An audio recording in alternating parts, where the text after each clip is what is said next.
தமிழ் பேசும் அனைத்து ஜோதிட நேயர்களுக்கும் அன்பான வணக்கங்க.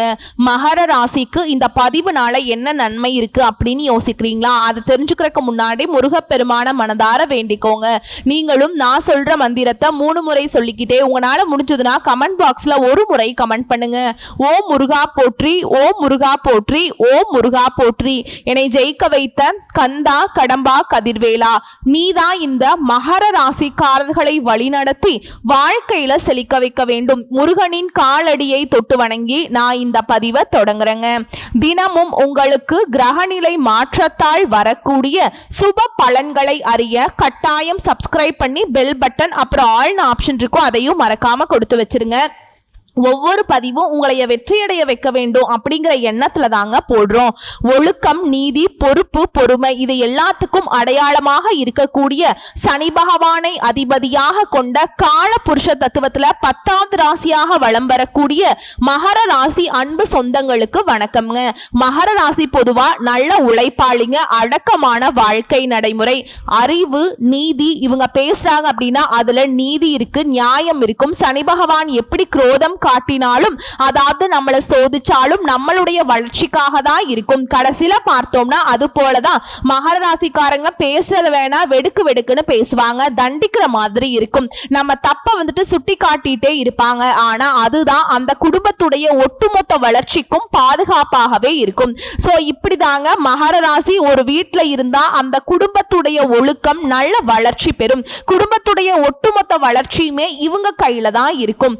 பொறுமையான கட்டுப்பாடா இருப்பாங்க, ஒழுக்கமா இருப்பாங்க, கடினமா உழைப்பாங்க, தன்னுடைய இலக்கை அடையிற வரைக்கும் விடாமுயற்சியா இருப்பாங்க. எப்பவுமே நடக்கிறத தான் பேசுவாங்க. ஆனா தன்னுடைய உணர்ச்சியை வெளிப்படுத்துறதுல கொஞ்சம் மந்தமா இருப்பாங்க. ஏன்னா மந்தன்னு சொல்லிட்டு நம்ம சனி பகவான சொல்லுவோம். அந்த சாயல் மகர ராசி கிட்ட இருக்கும். அன்பு வெளிக்காட்ட மாட்டாங்க, வாக்கு கொடுக்க மாட்டாங்க. ஆனா உள்ளுக்குள்ள ஆழமான பாசத்துக்கு சொந்தக்காரங்க. இவங்களை பொறுத்த வரைக்கும் நீதி, நேர்மை, நியாயம் இதுதான் வாழ்க்கை. இதை தாண்டி ஏதாவது ஒண்ணு தேவைனா கூட அது வேண்டான்னு ஒதுக்கக்கூடிய ஆட்கள். அதையே தான் மத்தவங்க கிட்டையும் எதிர்பார்ப்பாங்க. இதனாலேயே மகர ராசியை யாருக்கும் பிடிக்காது. வந்துட்டாம்பா ஏழ்ற இத கூட இவங்களுக்கு அடையாளமா பேர் வச்சிருப்பாங்க. மகர ராசிக்காரங்களுக்கு நம்ம சொல்லக்கூடிய விஷயங்கள் பொருத்தமா இருந்துச்சுன்னா ஆமான்னு சொல்லிட்டு கமெண்ட் பாக்ஸ்ல பதிவிடுங்க. இப்போ சனி பகவான் அதிபதி நம்முடைய வாழ்க்கை பாத்தீங்கன்னா ரொம்ப போராடக்கூடிய நிலையில தான் போயிட்டு இருக்கு.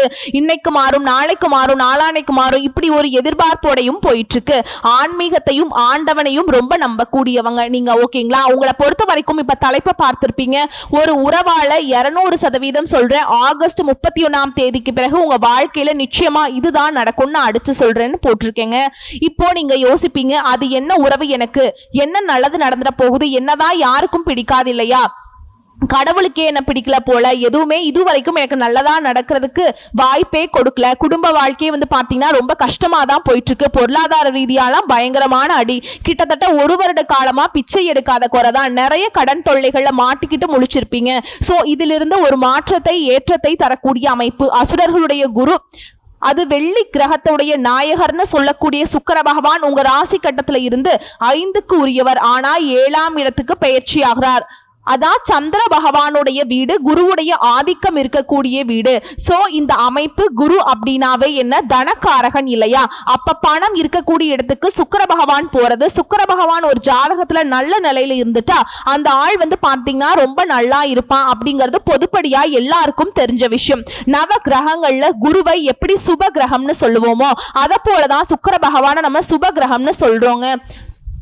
சோ இந்த சுப கிரகத்தினால நம்முடைய மகர ராசிக்கு எப்படி ஏற்ற மாற்றம், உங்களை பொறுத்த வரைக்கும் நான் 7ஆம் வீடுன்னு சொல்லிட்டேன். ஒரு ஜாதகக்காரருக்கு அவருடைய லக்ன கட்டத்துல இருந்து 7ஆம் இடத்துல, 7ஆம் இடம்ங்கிறது பாத்தீங்கன்னாக்கா கணவன் மனைவி, கூட்டணி உறவு, பங்குதாரர், சமூகம் இதெல்லாம் குறிக்கக்கூடிய ஒரு இடம். இப்ப என்கிட்ட ஒருத்தவங்க பாத்தீங்கன்னா பாத்தீங்கன்னா திருமணம் எப்ப அமையும், திருமண வாழ்க்கை எனக்கு இப்படி கஷ்டத்துல இருக்கு அப்படின்னா அந்த 7ஆம் இடத்தை பார்ப்போம். இந்த 7வது இடம், 7வது வீடு இப்ப சுக்கிர பகவானுடைய அமைப்பு எப்படி பார்க்குது அப்படின்னா திருமண வாழ்க்கையில இனிமை, கணவன் மனைவி உறவுல நல்லிணக்கம், காதல் வாழ்க்கை சிறப்பா இருக்கும், புதிய உறவு உருவாகக்கூடிய வாய்ப்பு இருக்கு, திருமணம் ஆகிறது, ஒரு சம்பந்தம் வருது, இந்த வீட்டுல பொண்ணு கொடுக்குறாங்க, அந்த வீட்டுல மாப்பிள்ளை எடுக்கிறாங்க அப்படின்னாக்கா 2 குடும்பமும் இணையிறது, 2 சொந்த சொந்தங்கள், ரெண்டு பந்தங்கள் இணையறதுக்கான அதுதான் புதிய உறவுகள் உருவாக்கக்கூடிய அமைப்பு. தொழில கூட்டாளிகள் மூலம் வளர்ச்சி. ஒரு தொழில் நமக்கு வருது, அது செய்யணும், நமக்கு முதலீடு கிடையாது, ஆனா அதை பத்தின எல்லா விஷயமும் தெரியும். கூட்டாளிகள் சேருவாங்க. அவன் கொடுக்கக்கூடிய உதவி ஒரு பொருள் உதவியா இருக்கலாம், இல்ல ஒரு ஒர்க் ரீதியாகவும் சேர்ந்து செய்யறப்ப நல்ல வளர்ச்சியை பார்ப்பீங்க. அதே போல மக்கள் தொடர்புடைய வேலை, மார்க்கெட்டிங் பிரிவு, சினிமா, ஹார்ட்வேர், இந்த மாதிரியான விஷயங்கள்ல மகர ராசிக்காரர்களுக்கு புகழ் பெற போறீங்க. உங்களைய பார்த்து உச்சத்துல இருக்காம்பா அப்படின்னு சொல்லுவாங்க இல்லையா? சுக்கிர பகவானுடைய அமைப்பு புகழினுடைய உச்சத்துல உட்கார வச்சு அழகு பார்க்க போகுதுங்க. குறிப்பா உங்களை எதிர்த்தவங்க கூட, உங்களை ஒதுக்குனவங்க, நீங்கெல்லாம் ஒரு ஆளான எடை போட்டவங்க கூட உங்ககிட்ட கெஞ்சக்கூடிய ஒரு நேரம் உருவாக போகுது. சமாதானம் பேசுவாங்க. எதிர்த்தவங்க எல்லாம் அடங்கி போவாங்க. குறிப்பா அடுத்து 25 நாட்கள் திருமணம் மற்றும் உறவுகள்னு பார்த்தோம்னா, திருமணம் ஆகாதவங்களுக்கு நல்ல வரன் வரக்கூடிய வாய்ப்பு இருக்கு. ஏற்கனவே திருமணம் ஆனவங்களுக்கு குடும்ப வாழ்க்கை அழுத்து போச்சா, சண்டை சச்சரவுன்னு இப்படி போயிட்டு இருக்கா, ஒருத்தருக்கு ஒருத்தர் புரிஞ்சுக்க முடியலையா, பிரிஞ்சு போயிட்டாங்களா, இல்ல மறுமணத்துக்கு வரன் பார்த்துட்டு இருக்காங்களா, திருமண யோகம் நல்லா இருக்கு. பாசம், ஆசை, அமைதி எல்லாமே திருமண வாழ்க்கையில கிடைக்கும். காதல் உறவெல்லாம் சிறப்பா இருக்கும். காதலிக்கிறவங்களுக்கு எல்லாம் இந்த காலம் முயற்சி பண்ணுங்க. பெற்றோர்கள் கிட்ட சம்மதம் வாங்க ட்ரை பண்ணுங்க. திருமணத்துக்கு ரெடி ஆயிடுவீங்க. அதே போல பணம் மற்றும் தொழில் வருமானத்துல உயர்வு, எதிர்பாராத நிதி வருகை. எதிர்பார்த்த பணம் வரதுல நான் மாடு மாதிரி உழைச்சு 10 பைசா சேர்க்க முடியல, இப்படி சொல்றீங்களா? இந்த சுக்கிர பகவானுடைய அமைப்பு அடுத்து 25 நாட்கள் கட்டாயம் சொல்றேங்க, ஒரு குறிப்பிட்ட தொகை உங்க பேங்க்ல டெபாசிட் ஆகும். உங்க கையில பணம் இருக்கும். எதிர்பாராத நிதி வருகை இருக்கும். கூட்டணி தொழில்கள நல்ல பலன் பெறுவீங்க. வேலை பளு அதிகமானாலும் அதன் மூலம் பதவி உயர்வு, பாராட்டுகள் கிடைக்கும். குடும்பம் மற்றும் சமூகத்தை பார்த்தோம்னா, குடும்பத்துல ஆதரவு அதிகமாகும். உறவுக்காரங்கிட்ட உங்களுக்கு இருந்து வந்த சண்டை சச்சரவு ஒரு முடிவுக்கு வரும். சமுதாயத்துல மதிப்பு மரியாதை அதிகமாக போகுது. அடுத்து ஆரோக்கியத்தை பொறுத்த வரைக்கும் உடல் நலம் சாதாரணமா தாங்க இருக்கு, பெருசா பாதிப்பு கிடையாது. ஆனா உணவு கட்டுப்பாடு ரொம்ப அவசியம். சத்தான உணவு எடுத்துக்கோங்க. வெளி உணவுகளை தவிர்த்துக்கோங்க. ஆயில், அந்த உணவுல இருக்கு இல்லைங்களா, அந்த பொரிச்சது, வறுத்தது, இந்த மாதிரியான உணவுகளை சுத்தமா தவிர்க்கணும். இதோட நீங்க அதிர்ஷ்டம் தரதுக்காக செய்ய வேண்டிய விஷயங்கள்னு பார்த்தோம்னா, வெள்ளிக்கிழமைகள்ல வெள்ளை நிற மலர்களால பால், தயிர், வெண்ணெயோட போயிட்டு நவ கிரகங்கள்ல வீற்றிருக்கக்கூடிய சுக்கிர பகவானை வழிபாடு செய்யுங்க. அதே போல முடிஞ்சா இந்த 25 நாட்களுக்குள்ள குடும்பத்தோட கஞ்சனூர் சுக்கிர ஸ்தலம் இருக்குல்ல, கும்பகோணத்துக்கு அங்க போயிட்டு தரிசனம் பண்ணிட்டு வரது சிறப்பான பலன்களை கொடுக்கும். அதே போல நீங்க அனுதினமும் சொல்ல வேண்டிய மந்திர சொல் 16 முறை, 21 முறை, 108, எத்தனை முறை உங்களால சொல்ல முடியுமோ அதை சொல்லுங்க. ஓம் சுக்ராய நமக. இந்த மந்திரத்தை தினமும் 108 முறை சொல்றது மகரத்திற்கு வளம் சேர்க்கும், பலம் சேர்க்கும். அதே போல இல்லாத ஏழை எளிய மக்களுக்கு உணவு, உடை தானம் கொடுங்க. உணவுன்னு பார்த்தோம்னா பால் கொடுங்க, அரிசி கொடுங்க, வெள்ளை ஆடைகளை கொடுங்க. ஏன் வெள்ளை சொல்றனாக்கா, சுக்கிர பகவானுக்கு உரிய நிறம் வெள்ளை, புரியுதுங்களா? நீங்க கொடுக்கறத கொடுக்குறீங்க, வெண்மை நிறத்துல கொடுக்கறப்ப சுக்கிர பகவானுடைய அனுகிரகம் கொஞ்சம் கூடுதலாகவே கிடைக்கும், சிறப்புன்னு சொல்லலாம். அதே போல கணவன் மனைவி ஒருவருக்கு இடையே அன்பா நடந்துக்கிறது சிறப்பில்லமா, சதா நேரமும் சண்டை சச்சரவு தான் வருது, நாங்கெல்லாம் விட்டு கொடுத்தாலும் போக முடிய மாட்டேங்குது, இப்படியெல்லாம் இருந்தீங்கன்னாக்கா ஒன்றும் பண்ண முடியாதுங்க. நீங்க ஒரு படி கீழே இறங்கி பாருங்க. சுக்கிர பகவான் உங்களை பார்த்தா உங்க வாழ்க்கை துணை 100 அடி உங்களை நெருக்கத்துக்கு கொண்டு விட்டுருவாருங்க. குடும்ப வாழ்க்கை சிறப்பா இருந்துட்டா போதும், மற்ற எல்லாத்தையுமே அழகா சமாளிச்சிடலாம். வாழ்க்கை துணைங்கிறது ரொம்ப முக்கியமான இடம். அந்த இடத்துக்கு சுக்கிர பகவானுடைய பரிபூர்ண அருள் கிடைச்சிருக்கு. சுருக்கமா சொல்றேன், மகர ராசிக்காரங்களே, உங்களுக்கு சனி பகவான் தான் அதிபதி. ஒழுக்கம், உழைப்பு, பொறுமை கொடுத்திருக்காரு. இப்ப சுக்கிர பகவான் கடகத்துக்கு போய் 7ஆம் வீட்டுல அமர்ந்திருக்கிறது. அடுத்து 25 நாட்கள்ல உங்க வாழ்க்கையில மிகப்பெரிய மாற்றங்கள் நடக்க போகுது. திருமணம் ஆகாதவங்களுக்கு திருமணம் நடக்கும். காதல் உறவு சிறப்பா இருக்கும். குடும்ப உறவு எல்லாமே சூப்பர். தொழில கூட்டணியா இருக்கட்டும், இல்ல நீங்களே தனியா தொழில் செஞ்சாலும் சரி, பண வரவா இருக்கட்டும், பதவியா இருக்கட்டும், எல்லாத்துலயுமே நல்ல வளர்ச்சியை பார்ப்பீங்க. அதே போல கோவிலுக்கு போகணும். குடும்பத்தோட சுக்கிர பகவான் ஸ்தலமான கஞ்சனூர் போயிட்டு வாங்க. வெள்ளிக்கிழமை போறது இன்னும் சிறப்பு. அதே போல உறவுகளுக்கு அன்பான உபசரிப்பு கொடுத்தீங்கன்னா உங்க வாழ்க்கையில மிகப்பெரிய வெற்றியை பெறுவீங்க. ஆல்ரெடி மத்தவங்களுக்காக வாழக்கூடியவங்க தான், மத்தவங்களுக்கு நிறைய விஷயங்களை தியாகம் பண்ணிட்டீங்க. இப்ப அதை தொடர்ந்து பண்ணுங்க. அன்பு கொடுங்க, உபசரிப்பு கொடுங்க. வாழ்க்கையில இன்னும் பெரிய வெற்றிகளை கொண்டு சேர்க்கும். ரொம்ப சிம்பிளா சொல்லிட்டேமா அப்படின்னு கேட்டீங்கன்னா, சிறப்பா சொல்லிட்டா போச்சுங்க. மகர ராசிக்காரர்களுக்கு இந்த சுக்கிர பகவானுடைய பயிற்சிங்கிறது தொட்டதெல்லாம் தங்கமா மாத்த போதுங்க. செட்டில் ஆக போறீங்க. என்னடா வாழ்க்கை இது, போடா வாழ்க்கையே முடிச்சுக்கலாம், என்ன தொழில், அப்படி இப்படின்னு ஒரு சலிப்போடு வாழ்ந்த உங்களுக்கு வாழ்க்கை கூட இப்போ மகர ராசிக்காரர்களுக்கு, மகர லக்னக்காரர்களுக்கு ராஜயோகத்தை கொடுக்கக்கூடிய கிரகமா சுக்கிர பகவான் வராரு. 7ஆம் இடத்துல இப்ப சுக்கிரன் அமர்ந்து ராசியை பார்க்கறதுனால நல்ல பாக்கியம், வெற்றி, நல்ல செய்தி கிடைக்கக்கூடிய காலகட்டம். திருமணம் சார்ந்த சுபகாரியங்கள் நடக்கும், குடும்பத்துல மகிழ்ச்சி பெருகும், யோகம் பெருகும், நினைச்சது எல்லாமே நடக்கக்கூடிய யோகம் இருக்கு. கூட்டாளிகள் சார்ந்த விஷயங்கள்ல உங்களுக்கு இருந்த பிரச்சனைகள் எல்லாமே நீங்க போகுது. காதல் திருமணம் சிறப்பா இருக்கும். கூட்டு தொழில் யோகம், உங்களுக்கான அங்கீகாரம் கிடைக்கக்கூடிய யோகம். நிறைய பேருக்கு திருமணம் நடக்க போகுது. காதல் இருக்கவங்களுக்கு காதல் திருமணம் கைகூடும். அதன் மூலம் நல்ல பாக்கியம் கிடைக்கும். சமுதாயத்தின் மீதான அக்கறை அதிகமாகும். நீங்க யாருன்னு மத்தவங்களுக்கு காட்டக்கூடிய நேரமா இந்த காலகட்டம் இருக்க போகுது. அதே போல வீடு வாங்கக்கூடிய யோகம் இருக்கு. குழந்தை பாக்கியம் கிடைக்கும். குழந்தைகளுடைய ஆசைகளை நிறைவேற்றி சந்தோஷப்படுவீங்க. குழந்தைகளை நல்லா படிக்க வைப்பீங்க. குழந்தைகளுக்கு நல்ல வீடு, வண்டி, வாகனம் இதெல்லாம் வாங்கக்கூடிய யோகம் இருக்கு. சொகுசான வாழ்க்கை சூழல் உங்களுக்கு ஏற்பட போகுதுங்க. வீட்டிற்கு தேவையான பொருட்களை வாங்கி கொடுத்து சந்தோஷப்படுவீங்க. வீடு வாங்கக்கூடிய எண்ணங்கள் இருந்தா அது பலிக்கும். பணம் இருக்கு, ஆனா வீடு வாங்குறதுல தடை சந்திச்சுட்டே இருந்தீங்களா, இனி அந்த தடைகள் அனைத்தும் நீங்க போகுது. அசையும் அசையா சொத்துக்களை வாங்கி சந்தோஷப்பட போறீங்க. யோகத்துடைய அதிகபட்ச அமைப்பை நீங்க பார்க்க போறீங்க. கடன் கிடைக்கும். 10க்குரியவன் சுக்கிரன் தொழில சிந்தனைகளை அதிகமாக்குவாருங்க. நல்ல திட்டமிட்டு செயல்பட போறீங்க. புதிய கிளைகளை உருவாக்குவீங்க. ஆல்ரெடி தொழில் பண்றவங்க நிறைய பிரான்ச்சஸ் ஓபன் பண்ணுவீங்க. இனி அத்தனை முயற்சிகளுமே உங்களுக்கு வெற்றி அடைய போகுதுங்க. இதோட சுக்கிர பகவானுடைய பயணம்ங்கிறது இங்க மேற்கொள்ளக்கூடிய எல்லா விதமான முயற்சிகளுக்குமே வெற்றியை கொடுக்கிறாருங்க. தொழிலுக்காக நீங்க கடன் வாங்குறது, வீட்டுக்காக கடன் வாங்குறது, ஆரோக்கியத்துல கவனம் செலுத்துறது இதெல்லாம் முக்கியம். கடன் வாங்குறதோ கடன் கொடுக்கறதோ இந்த விஷயத்துல எப்பவுமே நீங்க கவனமா இருக்கணும். இதோட சுக்கிர பகவானுடைய பயணம்ங்கிறது தனம் பற்றின சிந்தனை, குடும்பம், வாக்கு தொடர்பான சிந்தனைகளை அதிகமாக கொடுப்பார். சனி 9ஆம் இடத்துல பயணிக்கிறதுனால பயணங்கள் உங்களுக்கு மகிழ்ச்சியை கொடுக்கும். ஒப்பந்தம் பத்தின சிந்தனைகள் அதிகமாகும். எழுத்து, கதை, கட்டுரை இதெல்லாம் உங்களுக்கு அற்புதமாக அமையும். இதோட ஆயிலி நட்சத்திரம் சுக்கிர பகவானுடைய அமைப்பு புதனுடன் சேர்ந்து இருக்கும் பொழுது அறிவுபூர்வமான செயல்பாடுகளை செய்வீங்க. இதோட ஆவணி மாதம் 31ஆம் தேதி சுக்கிர பகவானுடைய ஜெயந்தி அன்னைக்கு நவ கிரகங்கள்ல வீற்றிருக்கக்கூடிய சுக்கிர பகவானுக்கு வெண்பட்டு வஸ்திரம் சாற்றி 6 நெய்விளக்கு தீபமேற்றி வழிபாடு செஞ்சீங்கன்னா நல்ல மாற்றத்தையும் முன்னேற்றத்தையும் இன்னும் அதிகமாக பார்க்கலாங்க. சோ இப்ப வரைக்கும் பார்த்தது சுக்கிர பகவானால மகர ராசிக்காரர்களுக்கு அடுத்த 25 நாட்கள் எந்த மாதிரியான யோகங்கள் கிடைக்கும்ங்கறத தெளிவா பார்த்தாச்சு. இப்ப மகர ராசியில் இருக்கக்கூடிய ஒவ்வொரு நட்சத்திரத்துக்கும் எந்த மாதிரியான பலன்கள் கிடைக்கும், மகர ராசியில் இருக்கக்கூடிய உத்திராட நட்சத்திரம் 2ஆம் பாதம், 3ஆம் பாதம், 4ஆம் பாதம் எந்த ஒரு விஷயத்திலையுமே உறுதியாக இருந்து எடுத்த வேலையை முடிக்கக்கூடிய உங்களுக்கு சுக்கிர பகவான் கொஞ்சம் கவனமா செயல்பட சொல்றார். ராஜ கிரகமான சூரியன் அஷ்டமஸ்தானத்துல சஞ்சரிக்கிறது. ஞான மோட்சக்காரகன் கேதுவுமே அங்கே இணைவதனால உடல்நிலையில எதிர்பாராத சங்கடங்கள் வரும். நல்லா போயிட்டு இருந்த வேலையில கூட தடை பிரச்சனை எல்லாம் ஏற்படும்.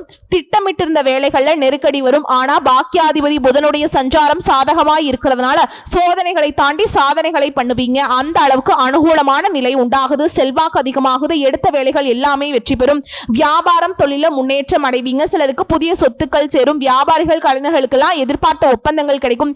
கேட்டிருந்த இடத்துல பணம் கிடைக்கும். எத்தனை நெருக்கடி வந்தாலும் அதை சமாளிக்கக்கூடிய அளவுக்கு உங்க நிலையில மாற்றம் வருது. மாதம் முழுவதுமே சுக்கிர பகவானுடைய சஞ்சாரம் எதிர்மறையாக இருந்தாலும் உடல்நிலையில பண விவகாரங்கள்ல கொஞ்சம் எச்சரிக்கையா இருக்கணும். எதிர்பாலினத்தவர் விஷயத்துல கண்டிப்பா கவனமா இருக்கணும். ஆண்களா இருக்கும் பட்சத்தில் பெண்கள் கிட்டையும், பெண்களா இருக்கக்கூடிய பட்சத்தில் ஆண்கள் கிட்டையும் ஓரடி தள்ளி நிற்கிறது அவசியம். அதே போல அரசு வேலையில் இருக்கீங்களா, வேலை பார்க்கக்கூடிய இடங்கள்ல எதிர்பாராத சங்கடங்கள் ஏற்படுறதுக்கு வாய்ப்பு இருக்கு. முடிஞ்ச வரைக்கும் நேர்மையா இருங்க, ஒழுக்கமா இருங்க. உங்களை பாதுகாக்கும் இதெல்லாம். ஏன்னா உங்களுடைய அதிபதி ரொம்ப ஸ்ட்ரிக்டான ஆளு. இதெல்லாம் பண்ணிட்டீங்கன்னா தேவையற்ற சங்கடங்கள் அவமானங்களும் இல்லாம தப்பிச்சுக்கலாம். மாணவர்களை பொறுத்த வரைக்கும் படிப்புல அக்கறை கொடுக்கணும். தவறான நண்பர்களை விட்டு விலகி நிக்கணும். ஓகேங்களா? மற்றபடி எல்லாமே நல்லதா நடக்கும். தம்பதிகளை பொறுத்த வரைக்கும் ஒருத்தருக்கு ஒருத்தர் அனுசரிச்சு நடந்துக்கோங்க. குடும்பத்துல நிம்மதி உண்டாகும். உங்களை பொறுத்த வரைக்கும் பரிகாரம் யோக நரசிம்மரை அனுதினமும் வழிபாடு செய்ய நன்மைகள் நடந்தேறும். அடுத்து திருவோண நட்சத்திரம். சூழலுக்கு ஏத்த மாதிரி உங்களை மாத்திக்கிட்டு வாழ்ந்து வரக்கூடிய உங்களுக்கு சுக்கிர பகவான் என்ன சொல்றாருன்னா, கொஞ்சம் நிதானமா போப்பா அப்படிங்கிறாருங்க. குரு பகவான் சத்துருஸ்தானத்துல சஞ்சரிக்கிறதுனால எதிர்ப்புகள் அகலும். மறைமுக தொல்லைகள் இருந்தாலும் உடல் நோய்கள் ஏற்பட்டாலும் அவருடைய பார்வைங்கிறது 10, 12, 2ஆம் இடங்களுக்கு கிடைக்கிறதுனால செய்து வரக்கூடிய தொழில முன்னேற்றம் அடைவீங்க. புதிய முயற்சிகள் வெற்றி பெறும். வேலை பார்க்கக்கூடிய இடங்கள்ல உங்களுக்கு மதிப்பு மரியாதை அதிகமாகும். செலவுகள் கட்டுக்குள்ள வரும். குடும்பத்துல நிம்மதியான நிலை உருவாகும். கொடுத்த வாக்க காப்பாத்துவீங்க. அஷ்டமஸ்தானத்துல சூரியனுடைய கேதுவினுடைய சஞ்சரிப்பு ஆரோக்கியத்துல கை வைக்கிறாங்க. சோ ஆரோக்கிய விஷயத்துல கவனமா இருக்கணும். இந்த காலகட்டத்துல வண்டி வாகனத்துல பயணம் பண்றப்ப நிதானம் தேவை. இயந்திர சுதந்திர பணிகள் இருக்கீங்களா, விழிப்புணர்வோடு செயல்படணும். அதே போல உங்க செல்வாக்குக்கு இழுக்கு வரதுக்கு வாய்ப்பு இருக்கு. சிலர் உங்களை பத்தி தப்பான அவதூறுகளை பரப்புவாங்க. அந்த விஷயங்கள்ல கவனமா இருக்கணும். அப்ப நம்மளோட செயல்பாடுல கவனமா இருந்துட்டோம், நம்ம ஒழுக்கத்துல கவனமா இருந்துட்டோம் அப்படின்னாக்கா யாராலும் நம்மள ஒண்ணும் பண்ண முடியாது. ஆனா எந்த ஒரு சூழல் வந்தாலும் பிரச்சனைகளை சமாளிக்கக்கூடிய அமைப்புல உங்க நிலை இருக்கும். கையில பணப்புழக்கம் அதிகமா இருக்கும். புதுசா இடம் வாங்குவீங்க, வீடு வாங்குவீங்க, வண்டி வாகனங்கள் வாங்கி முயற்சிகள் வெற்றி பெறும். ஏன்னா சுக்கிர பகவான் சாதகம், உறவுக்காரங்கிட்டையுமே ஆதரவு கிடைக்கும், சேமிப்பு உயரும். இதோட நீங்க செய்ய வேண்டிய பரிகாரம்னு கேட்டீங்கன்னா தினமும் ராமநாத சுவாமியை வழிபாடு செய்ய சங்கடங்கள் விலகும், நன்மைகள் சேருங்க. அடுத்த அவிட்ட நட்சத்திரம் 1ஆம் பாதம் 2ஆம் பாதம். எடுத்த வேலை எதுவா இருந்தாலும் சரி அதை உடனே முடிக்கின்ற எண்ணத்தோடு வேகமா செயல்படக்கூடிய உங்களுக்கு சுக்கிர பகவான் என்ன சொல்றாருனாக்க கொஞ்சம் திட்டமிட்டு செயல்படுப்பான்னு சொல்றாரு. தைரிய வீரியக்காரகனான செவ்வாய் பாக்கியஸ்தானத்துல சஞ்சரிக்கிறதுனால எடுக்கக்கூடிய வேலைகள் கொஞ்சம் இழுபறியாகும். எதிர்பார்த்த வருமானம் கொஞ்சம் தள்ளி போகும். புதிய முதலீடுகள் செய்றீங்கனாக்கா அதை இந்த காலகட்டத்தில் தவிர்த்துக்கோங்க. வழக்கமான வேலைகள்ல கவனம் செலுத்தினாலே பொருளாதார நிலை அப்படிங்கிறது சீரா இருக்கும். வேலை பார்க்கக்கூடிய இடங்கள்ல உங்களுக்குரிய வேலையை மட்டும் முழு கவனத்தோடு செய்யுங்க. அதே போல மற்றவங்க சொல்றாங்க அப்படின்னு எந்த ஒரு வேலையுமே அடுப்பணிஞ்சு செய்யணுங்கிற அவசியம் வேண்டாங்க. அப்படி செஞ்சுட்டீங்க, மற்றவங்க சொல்றதை கேட்டுட்டீங்க அப்படின்னாக்கா வேலையில சிக்கல்கள் வரும், எதிர்பாராத இடமாற்றம் ஏற்படுறதுக்கு வாய்ப்பு இருக்கு. வியாபாரிகளை பொறுத்த வரைக்கும் கணக்கு வழக்குகளை சரியாக வச்சுக்கிறது அவசியம்ங்க. இல்லைன்னா அரசாங்கத்துக்கு அபராதம் கட்டக்கூடிய சூழல் கூட வரும்.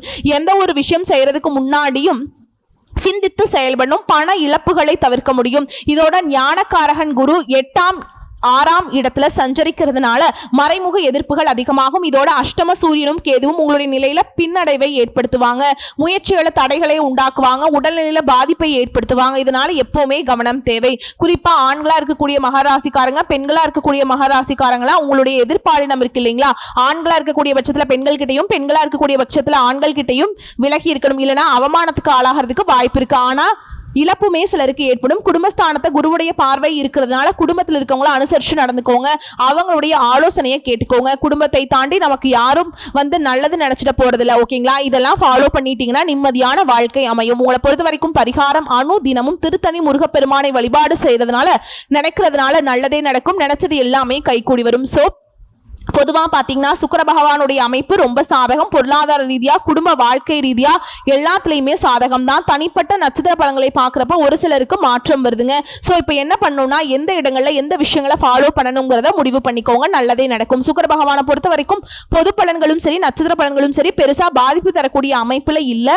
இதோட உங்களுக்கு அதிர்ஷ்டம் தரக்கூடிய திசைகள் சொல்கிறேன். தென்மேற்கு சனி ஆட்சி இருக்கிறதுனால நிலைத்த தன்மை, நிலம், சொத்து இது தொடர்பான விஷயங்களில் நல்ல பலன் கிடைக்கும். அதே போல மேற்கு சுக்கிரன் ஆட்சி இருக்கிறதுனால இந்த காலகட்டத்தில் திருமணம், பாச உறவு, செல்வ பலத்தை கொடுக்கக்கூடிய திசையா இந்த மேற்கு திசை வருது. இதுவே அதிர்ஷ்டம் தரக்கூடிய எண்கள்னு பார்த்தோம்னா 8, 6. 8ங்கிறது சனி பகவானுடைய எண். நீண்ட நாள் வெற்றி வேணும். அதே போல தியாகத்துக்கு பின்னாடி உங்களுக்கு ஒரு வலுவான பலம் வரணும். 6ங்கிறது சுக்கிர பகவானுடைய எண். இந்த எண்களை நீங்க பயன்படுத்துறப்ப அவர் உங்களுக்கு நல்ல வளர்ச்சியை கொடுப்பார். காதல் விஷயத்துல, குடும்பத்துல அமைதி கொடுப்பாருங்க, செல்வத்துல வளத்தை கொடுப்பார். இதுல 2 எண் அப்படிங்கிறது சந்திர பகவானுடைய எண். மன அமைதி, உறவுகள்ல இனிமையை கொடுப்பார். அதே போல அதிர்ஷ்டம் தரக்கூடிய நிறங்கள் கருப்பு, நீல நிறம். சனி பகவானுடைய நிறம் அப்படிங்கிறதுனால பாதுகாப்பு, வலிமையை கொடுக்கும். அடுத்து வெள்ளை, வெள்ளி நிறம். இது சுக்கிர பகவானுடைய நிறம். கலை, செல்வம், திருமண விஷயங்களை வளம் சேர்க்கும். அடுத்து பச்சை நிறம். இதனால உங்களுடைய புத்திசாலித்தனம், அதே போல மக்கள் தொடர்பு விஷயங்களை உங்களுடைய திறன் அப்படிங்கிறது அதிகமாகும். இதை அடுத்து அதிர்ஷ்டம் தரக்கூடிய தெய்வங்கள்னு பார்த்தோம்னா சனி பகவான் மகராசிகளுடைய அதிபதி இவருங்கிறதுனால ஒழுக்கம், நிலைத்தன்மையை கொடுப்பார். சனிக்கிழமைகள் தோறும் சனி பகவானை வழிபாடு செய்யறது தவறாம பண்ணுங்க. அதே போல மகாலட்சுமி தாயாருடைய அனுகிரகம் வேணும்னாக்கா, சுக்கிர பகவானுடைய அருள் வேணும்னாக்கா மகாலட்சுமி தாயாரையும், துர்க்கையம்மனையும், காமாட்சி தேவியும், பார்வதி தேவியும் வழிபாடு செய்யறது உங்களுக்கு இனிமையை சேர்க்கும். செல்வ வளம் கூடும், குடும்ப வளம் கூடும், தெய்வ அனுகிரகம் கிடைக்கும், திருமண உறவுகள் இனிமை கிடைக்கும். அதே போல பெரியாண்டவர் ஆஞ்சநேய பெருமான மகராசிக்காரங்கள உகந்த தெய்வம்ங்க. சனி பகவானுடைய பரிகாரம்னு பார்த்தோம்னா இந்த பெரியாண்டவர் மற்றும் ஆஞ்சநேய பெருமான் உங்களுக்கு மன வலிமையும் உடல் வலிமையும் கொடுப்பாங்க. அதே போல நான் முன்னாடி சொன்னதா கோயில்னு பார்த்தோம்னா கஞ்சனூர், ஓகேங்களா? இதெல்லாம் செஞ்சுட்டோம் அப்படின்னா மகராசிக்காரனுடைய வாழ்க்கைங்கிறது இனிமையா அமையும். அதே போல கடின உழைப்பு தரக்கூடிய உங்களுக்கு வெற்றிகள் தொடர்ந்து வரணும்னா வெற்றிவேல் முருகனுடைய துணை வேணுங்க. வெற்றிவேல் முருகனுடைய வழிபாடு செய்யணும். அதே போல தடைகளை தாண்டி நீங்க சாதிக்கணும்னா விநாயகர் பெருமான வழிபாடு செய்யணும். சோ திரும்பவும் சொல்றேன், சனி பகவான் பெரியானவர், மகாலட்சுமி, சுக்கிர பகவான், பார்வதி தேவி, முருகப்பெருமான், விநாயகர் பெருமான், இந்த 7 தெய்வங்களும் உங்களுக்கு அதிர்ஷ்டத்தை தரக்கூடிய தெய்வங்கள் தான். சுருக்கமா சொல்லணும்னா உங்களுக்கு அடுத்த 25 நாட்கள் எல்லா விதங்களையுமே வளம் உண்டு. சோ ஒட்டுமொத்தமா இதுவரைக்கும் பார்த்த பொது பலன்கள், நட்சத்திர பலன்கள், பரிகாரங்கள் எல்லாமே மகரத்திற்கு இது நாள் வரைக்கும் பட்ட கஷ்டங்களுக்கு பலன் தரக்கூடிய வகையில சுக்கிர பகவானுடைய அமைப்பு உங்களுக்கு சாதகமா நிக்குதுங்க. நல்லா இருக்க போறீங்க, ரொம்ப நல்லா இருக்க போறீங்க. நாளும் பொழுதும் நல்லதாக இருக்க சனி பகவானுடைய ஆதிக்கமும் உங்களுக்கு சிறப்பா இருக்கு. ஆனா என்னதான் நேரம் காலம் நல்லா இருக்கு, நம்முடைய அதிபதி நமக்கு நல்ல அமைப்புல நிக்கிறாரு, சுக்கிர பகவான் நல்ல அமைப்புல நிக்கிறதுனாலும் எதை செய்யறதுக்கு முன்னாடியும் ஒரு திட்டமிடுதல் இருக்கணும். யாரையும் நம்ப கூடாது. குறிப்பா பண விவகாரங்கள்ல உஷாரா இருக்கணும், முதலீடு விஷயங்கள்ல உஷாரா இருக்கணும். தொழில் பண்ணுங்க, உத்தியோகம் பண்ணுங்க, இல்ல வீட்டுல இருங்க, எதை செஞ்சாலும் உங்களுக்கான இன்னைக்கு என்ன பண்ணணுங்கிற ஒரு திட்டமிடுதலோடு தொடங்கி இது நாள் வரைக்கும் நம்ம என்ன பண்ணோம், எதெல்லாம் நமக்கு பாதிப்பு கொடுத்துச்சு, எந்த ஒரு புரிதலோட நாளும் பொழுதும் உங்களுக்கு அமையணும். ஓகேங்களா? அதே போல தினமும் ஓம் சுக்ராய நம இந்த மந்திரத்தை 16 முறை, 21 முறை, 108 முறை சொல்வது சிறப்பு. முடியாதவங்க நேரம் காலத்துக்கு தகுந்த மாதிரி உச்சரிங்க. முடிஞ்சா கைகளால் எழுதுறது இன்னும் சிறப்புங்க. இதுதான் நான் உங்களுக்கு பரிந்துரைப்பேன். நல்லதே நடக்கும். வாழ்த்துக்கள். நன்றி. வணக்கம்.